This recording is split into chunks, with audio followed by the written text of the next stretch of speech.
Hi friends, welcome to our YouTube channel. ఈ వీడియోలో మనం ఏం మాట్లాడుకుందాం అంటే, మనం ఈ పై కాయిన్ ని హోల్డ్ చేస్తే మనల్ని ఇది ధనవంతులుగా మార్చుతుందా లేదా అని చెప్పేసి కొంచెం డీటెయిల్ గా మాట్లాడుకుందాం. ఈ వీడియో అనేది చివరి వరకు చూడండి ఫ్రెండ్స్, కొంచెం డీటెయిల్ గా మాట్లాడుకుందాం. అలాగే దానికంటే ముందు నిన్న నేను ఒక వీడియో చేశాను కదా, దాని కింద ఆ వీడియో గురించి కొంతమంది కామెంట్స్ అయితే చేయడం జరిగింది. దాని గురించి ఒక చిన్న పాయింట్ మాట్లాడుకుందాం. అంటే చేసిన కొంతమంది అన్న ఈ పై ప్రాజెక్ట్ అనేది ఒక ఫెయిల్యూర్ ప్రాజెక్ట్ అని చెప్పేసి కామెంట్ చేయడం అయితే జరిగింది. అవును, నిజమే. ఒకసారి ఆలోచించండి. మీ అందరికీ నేను ఒకే విషయం చెప్తున్నాను, ఈ ప్రాజెక్ట్ అనేది ఫెయిల్యూర్ ప్రాజెక్టే. ఎందుకంటే ఉన్న చాలా క్రిప్టో కరెన్సీలు మైనింగ్ చేసుకోవాలంటే చాలా కష్టంగా ఉన్న సమయంలో ఫ్రీగా మీ మొబైల్ యాప్ తోటే మైనింగ్ చేసుకునే విధంగా తీసుకొచ్చి లిస్ట్ అవడంతోనే రూ. 50 రూ. 60 లిస్ట్ అయ్యి చాలా మందికి ప్రాఫిట్ సంపాదించి ఇచ్చింది కదా. అందుకని ఇది ఒక ఫెయిల్యూర్ ప్రాజెక్ట్. నేను అందుకే నిన్న వీడియోలోనే క్లియర్ గా చెప్పాను, ఎవరికైతే ఈ ప్రాజెక్ట్ మీద నమ్మకం లేదో వాళ్ళు మీ దగ్గర ఉన్న కాయిన్స్ ని అమ్మేసుకుని మీరు వెళ్ళిపోవచ్చు. అటువంటి ప్రాజెక్ట్ మీద మీరు టైం స్పెండ్ చేయాల్సిన అవసరం లేదు కదా. దయచేసి నేను చెప్పేది ఏంటంటే, దయచేసి ఈ పై గురించి అర్థం చేసుకోండి. సర్లేండి, ఇవి మార్కెట్ లో ఉంటూనే ఉంటాయి. మన వీడియోలోకి వెళ్తే ముందుగా మనం ఈ పై కాయిన్ గురించి తెలుసుకునే ముందు క్రిప్టో మార్కెట్ కి సంబంధించి గ్లోబల్ మార్కెట్స్ ఉన్నాయి కదా, దాని గురించి మనం అర్థం చేసుకోవడం అనేది చాలా ముఖ్యమైన విషయం అన్నమాట. ఆ విషయం తెలుసుకుంటేనే గానీ మన పై కాయిన్ ని హోల్డ్ చేస్తే మన ఫ్యూచర్ లో దానికి ప్రతిఫలంగా మనం ప్రాఫిట్ సంపాదించవచ్చా లేదా అని చెప్పేసి మనకైతే అర్థమవుతుంది జరుగుతుంది. అందుకే మనం ముందుగా ఈ క్రిప్టో మార్కెట్ కి ఉన్న డేటా కనుక ఇప్పటి వరకు ఉన్న డేటా కనుక చూసుకుంటే, ఈ గ్లోబల్ మార్కెట్ లో ఉన్న టోటల్ మార్కెట్ క్యాప్ అనేది $3.02 ట్రిలియన్ గా అయితే ఉండటం జరిగింది. అందులో మనం ముఖ్యంగా చూసుకుంటే ఏదైతే క్రిప్టోలో నెంబర్ 1 కాయిన్ గా ఉందో బిట్ కాయిన్ అనేది $1.3 ట్రిలియన్ అయితే క్యాపిటలైజేషన్ గా కలిగి ఉంది. అంటే 49% వరకు ఇదే హోల్డ్ చేస్తుంది. మిగతా 50% ఈ మార్కెట్ లో ఉన్న మిగతా కాయిన్స్ అన్ని కూడా హోల్డ్ చేస్తున్నాయి. ఆ 50% లో కూడా సెకండ్ ప్లేస్ లో ఇథేరియం అని చెప్పేసి $450 బిలియన్ వరకు ఇదైతే మార్కెట్ క్యాప్ ని హోల్డ్ చేస్తుంది. అలాగే మూడో ప్లేస్ లో సొలానా అన్న కాయిన్ అయితే 80 మిలియన్ వర్త్ క్యాపిటలైజేషన్ అయితే ఇదైతే హోల్డ్ చేస్తూ ఉంది.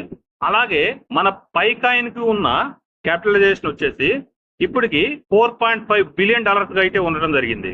ఇప్పుడు మనం క్రిప్టో మార్కెట్ లో ఉన్న పేరు మోసిన ఆర్గనైజేషన్స్ అనేవి ఒక డేటా అయితే ఇవ్వడం జరిగింది. అంటే ఫ్యూచర్ లో ఈ క్రిప్టో మార్కెట్ అనేది ఎంత అభివృద్ధి చెందబోతుంది అని చెప్పేసి ఒక డేటా అయితే రిలీజ్ చేశారు. ఆ డేటా కానీ మనం చూసుకుంటే PwC అనే ఆర్గనైజేషన్ 2030 కల్లా $10 ట్రిలియన్ వరకు అయితే ఈ క్యాపిటలైజేషన్ వెళ్ళటం జరుగుతుంది అని చెప్పేసి చెప్పారు. అలాగే స్టాటిస్టా అనే ఆర్గనైజేషన్ $12.5 ట్రిలియన్ వరకు వెళ్ళగలదు అని చెప్పేసి వీళ్ళైతే ఎక్స్పెక్ట్ చేస్తున్నారు. అలాగే క్రిప్టో మార్కెట్ లో గ్లోబల్ గా పేరు మోసిన ఆర్గనైజేషన్ అన్నమాట ఇది. అందరూ కూడా ఈ పేరు వినే ఉంటారు. బ్లూంబర్గ్ అనే సంస్థ $13.8 ట్రిలియన్ వరకు వెళ్ళగలదు అని చెప్పేసి వీళ్ళైతే ఎక్స్పెక్ట్ చేస్తున్నారు. ఇప్పుడు మనం వీళ్ళు ఏదైతే ప్రిడిక్ట్ చేశారో దీని ప్రకారం ఈ పైకాన్ ఫ్యూచర్ ఎలా ఉండబోతుంది అని చెప్పేసి మనం ఒకసారి చూసుకుంటే, ఇప్పుడు మన పై నెట్వర్క్ యొక్క క్యాపిటలైజేషన్ ఎంత ఫ్రెండ్స్? $4.5 బిలియన్ వరకు ఉంది. అంటే ఇప్పుడు దీని క్యాపిటలైజేషన్ $4.5 బిలియన్ ఉన్నప్పుడు ఇది $0.60 అయితే ఈ ప్రైస్ ని స్టేబుల్ గా అయితే చూపించడం జరుగుతుంది. అటువంటిది ఈ కాయిన్ అనేది 2030 వరకు వెళ్తే మినిమం మనం 3 రెట్లు వేసుకోవచ్చు. ఈ క్యాపిటలైజేషన్ మనం మినిమం 3 రెట్ల వరకు వెళ్ళగలదు అని చెప్పేసి మనం ఆశించవచ్చు. మినిమం అలా మినిమం చూస్తే ఇప్పుడున్న స్టెబిలిటీ ప్రకారం 3 రెట్లు మన క్యాపిటలైజేషన్ పెరిగితే ఇది మినిమం $5 ప్రైస్ అయితే ఇది స్టెబిలిటీగా ఉంచొచ్చు. అలా మనం ఈ పై కాయిన్ యొక్క ఫ్యూచర్, దీని యొక్క యూజ్ కేసు ఫ్యూచర్ లో ఏ విధంగా పెరుగుతుంది, దీని ఎకో సిస్టమ్ ని ఏ విధంగా డెవలప్ చేస్తున్నారు అనే విషయాల బట్టి చూడాలి. అలా కాకుండా అందరిలాగా మనం ఈ పై జీసీ వాల్యూ 3 లక్షల వరకు ఈ ప్రైస్ వెళ్తుంది, $1000 వరకు వెళ్తుంది అని మనం ఎప్పుడు అనుకోకూడదు. ఏదైనా మనం దీనికి ఉన్న పొటెన్షియల్ మరియు ఈ కాయిన్ యొక్క డీటెయిల్స్ ని పూర్తిగా స్టడీ చేసి మనం అది అంచనా అయితే వేసుకోవాలి. మనం మాట్లాడటానికి ఫ్యాక్ట్స్ ఏంటి అని చెక్ చేసుకోవడానికి చాలా తేడా అయితే ఉంటుంది. అందుకే నేను ఈ వీడియో స్టార్టింగ్ లోనే చెప్పాను, ఎవరైతే రియల్ పైనీర్స్ ఉన్నారో వాళ్ళు ఈ పైని హోల్డ్ చేసి కొంత అమౌంట్ ని గెయిన్ చేద్దామని చూస్తున్నారో వాళ్ళు ఈ కాయిన్ ప్రైస్ అనేది ఎంత వరకు రీచ్ అవ్వగలదు, మనం ఎంత సంపాదించవచ్చు అని చెప్పేసి ఆలోచిస్తే, ఒకసారి ఇక్కడ చార్ట్ చూడండి ఫ్రెండ్స్. ఒక పై అనేది ఎంత వరకు ప్రైస్ పెరిగితే మనం ఎంత సంపాదించవచ్చు అని చెప్పేసి ఒక చార్ట్ అయితే చూపించడం జరిగింది, చూడండి. కానీ ఒక్క విషయం అయితే గుర్తుపెట్టుకోండి ఫ్రెండ్స్, మనం ఈ ప్రైస్ రేంజ్ ని రీచ్ అవ్వాలి అంటే మనకి నిర్దిష్టమైన గోల్ అయితే అవసరం. అది ఏ విధంగా ఉండాలంటే, మనం ఒక ప్రైస్ ని నిర్ధారించుకోవాలి. మనం ఈ ప్రైస్ వరకు వెళ్తే మన పైని సెల్ చేస్తాము, లేదంటే లాంగ్ టర్మ్ వరకు హోల్డ్ చేసి ఉంచుతాము అని చెప్పేసి మనం ఒక గోల్ అయితే పెట్టుకోవాలి. అలా కాకుండా మనకి మైగ్రేషన్ అయిపోయింది, మనం కాయిన్స్ సెల్ చేస్తాము, ఎంత వస్తే అంత తీసుకుందాము అంటే ఈ ప్రైస్ ని అయితే మీరు రీచ్ అవ్వలేరు. మనం దీనికి ఒక ఎగ్జాంపుల్ గా తీసుకుంటే మన బిట్ కాయిన్ నే తీసుకోవచ్చు. ఫస్ట్ లో ఎవరైతే బిట్ కాయిన్ ని మైన్ చేస్తున్నారో వాళ్ళు తక్కువ ప్రైస్ లోనే దాన్ని యూజ్ అయితే చేసుకున్నారు. కానీ ఎవరైతే ఈ పై కాయిన్ ని ఇప్పటి వరకు హోల్డ్ చేసి పెట్టుకున్నారో, ఇప్పుడు బిట్ కాయిన్ ప్రైస్ చూడండి ఫ్రెండ్స్, ఒక బిట్ కాయిన్ ప్రైస్ వచ్చేసి 1 కోటి రూపాయలు, అంటే 1 కేజీ గోల్డ్ తో సమానం. అందుకే మనకు ఒక సామెత కూడా వచ్చింది కదా, ఓల్డ్ ఇస్ గోల్డ్ అని. అది ఊరికే రాలేదు. అంటే మనకి ఏమర్థం అవుతుంది, ఈ క్రిప్టో మార్కెట్ లో ఎవరైతే కాయిన్స్ ని లాంగ్ టర్మ్ హోల్డ్ చేసి పెట్టుకుంటారో వాళ్ళు తప్పకుండా ధనవంతులుగా మారుతారు.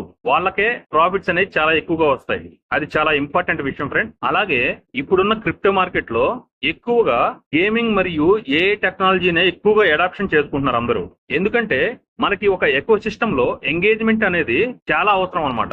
ఈ గేమింగ్ ప్లాట్ఫామ్ లో చాలా ఎంగేజ్మెంట్ అనేది చాలా ఉంటుంది. అందుకే ఇప్పుడు మన పై నెట్వర్క్ కూడా ఈ గేమింగ్ సిస్టమ్ మీద చాలా ఫోకస్ గా అయితే ఉంది. అసలు మనం ఈ పై కాయిన్ అనేది పెరుగుతుందా ఫ్యూచర్ లో అని చెప్పేసి తెలుసుకోవాలంటే పై నెట్వర్క్ కి సంబంధించి కొన్ని విషయాలు కూడా మనం తెలుసుకోవాలి. వాటిని కానీ మనం చూసుకుంటే ఇప్పటి వరకు మన పై నెట్వర్క్ కి సంబంధించి పైనర్స్ ఎవరైతే ఉన్నారో వాళ్ళు 47 మిలియన్స్ వరకు ఒక కమ్యూనిటీగా ఏర్పడింది. ఇది చాలా పెద్ద కమ్యూనిటీ అని చెప్పేసి అయితే మనం చెప్పుకోవచ్చు. ఈ కమ్యూనిటీ రానున్న కాలంలో చాలా బలమైన శక్తిగా కూడా ఎదగబోతుంది. అలాగే దీనికి ఉన్న కేవైసీ అని చెప్పుకోవచ్చు. ఇప్పటికే కేవైసీ వెరిఫైడ్ యూజర్స్ 25 మిలియన్స్ వరకు ఉండవచ్చు అని చెప్పేసి ఒక అంచనా అయితే ఉంది. అలాగే దీనికి ఉన్న మెయిన్ నెట్ ఎన్క్లోజర్ అనమాట. ఈ మెయిన్ నెట్ అనేది మేము ఓపెన్ చేశాము అని చెప్పేసి అయితే వీళ్ళు చెప్పడం జరిగింది. కానీ మీ అందరూ చూడండి ఏంటంటే ఇది 3 ఫేజ్ గా ఉంటే 2 ఫేజ్ల మటుకే ఇప్పుడు దాకా ఇది ఓపెన్ అయితే అవ్వడం జరిగింది. ఏదైతే థర్డ్ ఫేజ్ ఉందో ఓపెన్ మైనెట్ అది ఇంకా ఓపెన్ అయితే అవ్వడం జరగలేదు. అలాగే ఈ పై బ్రౌజర్ యాప్ అన్నమాట. ఈ కమ్యూనిటీకి సంబంధించి 50+ కమ్యూనిటీ యాప్స్ అయితే దీంట్లో ఇంక్లూడ్ అయితే చేశారు. కానీ అవి ఇంకా డెవలపింగ్ స్టేజ్ లోనే ఉన్నాయి. అలాగే ది పై డెవలపర్ టూల్స్ అన్నమాట. పై ఎస్డికే ప్లస్ అని చెప్పేసి హ్యాక్థాన్ అనే సంస్థ దీన్ని వరల్డ్ వైజ్ గా ఆర్గనైజ్ అయితే చేస్తుంది. అలాగే ఈ విషయాల్లో మనం నెగిటివ్ సైడ్ చూసుకుంటే దీని మెయిన్ నెట్ సిస్టమే అనమాట. ఇంకా ఇది ఓపెన్ మైనెట్ గా రాలేదు కాబట్టి ఇది మన పై నెట్వర్క్ కి ఒక నెగిటివ్ పాయింట్ గా అయితే మనం చూడొచ్చు. ఎప్పుడైతే దీని ఓపెన్ మైనెట్ స్టార్ట్ అవుతుందో అప్పటి నుంచే దీనికి ఉన్న రియల్ యూజ్ కేస్ అనేది స్టార్ట్ అవుతుంది. అలాగే ఈ పై నెట్వర్క్ కి సంబంధించి పాజిటివ్ పాయింట్స్ గాని మనం చూసుకుంటే దీని యొక్క కేవైసీ అన్నమాట. ఎందుకంటే ఈ కేవైసీ అనేది ఎవరైతే రియల్ పైనీర్స్ ఎవరైతే ఉన్నారో వాళ్ళకి మాత్రమే ఈ కేవైసీ అనేది ఈ నెట్వర్క్ పూర్తి చేస్తుంది. అలాగే ఈ పై నెట్వర్క్ కి ఉన్న కమ్యూనిటీ ఎంగేజ్మెంట్ అనేది చాలా ఎక్కువగానే ఉంది. అలాగే ఈ పై ఫెస్ట్స్ అని చెప్పి జరుగుతున్నాయి కదా, వాటిలో పార్టిసిపేషన్ వచ్చేసి చాలా మంది ఎక్కువ వ్యక్తులు దీంట్లో చాలా ఇన్వాల్వ్మెంట్ అయితే అవుతున్నారు. ఈ చాలా పాజిటివ్ గా అయితే ఈ నెట్వర్క్ కు మారుతున్నాయి. కాబట్టి రానున్న కాలంలో ఈ పై ఫ్యూచర్ అనేది చాలా బాగా ఉండబోతుంది. అలాగే మనం ఈ పై కాయిన్ యొక్క ఫ్యూచర్ ప్రైస్ ఏ విధంగా ఉండబోతుంది అని చెప్పి మనం ప్రిడిక్ట్ కానీ చేయగలిగితే ఈ 2025 సంవత్సరం ఎండింగ్ కల్లా ఈ పై కాయిన్ వాల్యూ నాకు తెలిసి $2 నుంచి $3 మధ్యలో అయితే ఉంటుంది. దాంట్లో తిరుగులేదు. అలాగే మనం అనుకున్నట్టు ఈ ఓపెన్ మైనెట్ ఓపెన్ అయ్యి యూజ్ కేసెస్ స్టార్ట్ అయ్యి ఎకో సిస్టమ్ గానీ కొంచెం డెవలప్ చేసి డి యాప్స్ ఓపెన్ అయ్యి మొత్తం మనం అనుకున్న విధంగా జరిగితే ఈ కాయిన్ అనేది 2030 కల్లా తప్పకుండా $70 నుంచి $100 వరకు ఇది తప్పకుండా వెళ్తుంది.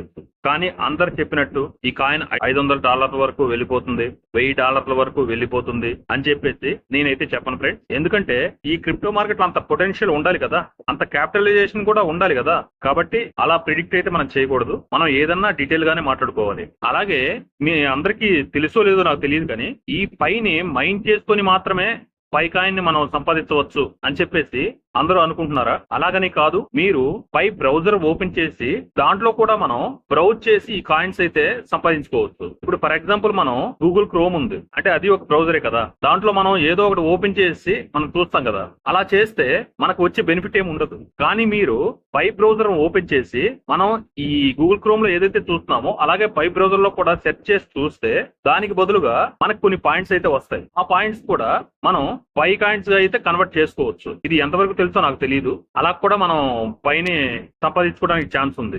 అలాగే చాలా మంది వెరిఫైడ్ యూజర్స్ కేవైసీ ఎవరికైతే పూర్తయిందో వాళ్ళు పై బ్రౌజర్ లో ఉన్న వాలిడేటర్ అనే ఆప్షన్ ని చూస్ చేసుకుంటున్నారో లేదో కూడా తెలియదు. పై వ్యాలిడేటర్ యూజ్ చేసుకుని మీరే ఎవరైతే కేవైసీ గురించి అప్లై చేసుకున్నారో వాళ్ళని వ్యాలిడేట్ చేయడానికి కూడా మీరు అనుమతి తీసుకోవచ్చు. అలా వ్యాలిడేట్ చేసిన దానికి మీకు కొంత పై అయితే రావడం జరుగుతుంది. అలా కూడా మీరు పై సంపాదించుకోవచ్చు. ఒకసారి దాని మీద కూడా ఒకసారి దృష్టి పెట్టండి. చివరిగా ఎవరైతే రియల్ పైనీర్స్ ఉన్నారో ఈ పైని హోల్డ్ చేయడం మీద ఎక్కువ దృష్టి పెట్టండి. ఈ లాంగ్ టర్మ్ లో ప్రైస్ అనేది అప్ అండ్ డౌన్ చాలా వరకు రావచ్చు, కానీ దాన్ని చూసి కంగారు పడి సెల్ చేయాల్సిన అవసరం అయితే లేదు. దయచేసి మీరు పైన హోల్డ్ చేస్తారని చెప్పేసి నేను అనుకుంటున్నాను. అలాగే రీసెంట్ అప్డేట్ కూడా వచ్చింది కదా, మనం ముందు వీడియోలోనే చెప్పుకున్నాం. ఇప్పుడు రీసెంట్ అప్డేట్ గా వచ్చింది. ఎవరైతే హ్యాకర్స్ ఉన్నారో వాళ్ళు పాస్ ప్రైస్ ద్వారా మీ పైన దొంగిలించడానికి ఛాన్స్ అయితే ఉంది. అందుకని జాగ్రత్తగా ఉండండి. మీ పాస్ ప్రైస్ ని జాగ్రత్తగా భద్రపరచుకోండి. మీ అకౌంట్ ను కూడా జాగ్రత్తగా ఉంచుకోండి. పాస్ ప్రైస్ మీ దగ్గర జాగ్రత్తగా ఉన్నంత వరకు మీ పై అనేది ఎటువంటి హ్యాక్ చేయడానికి కూడా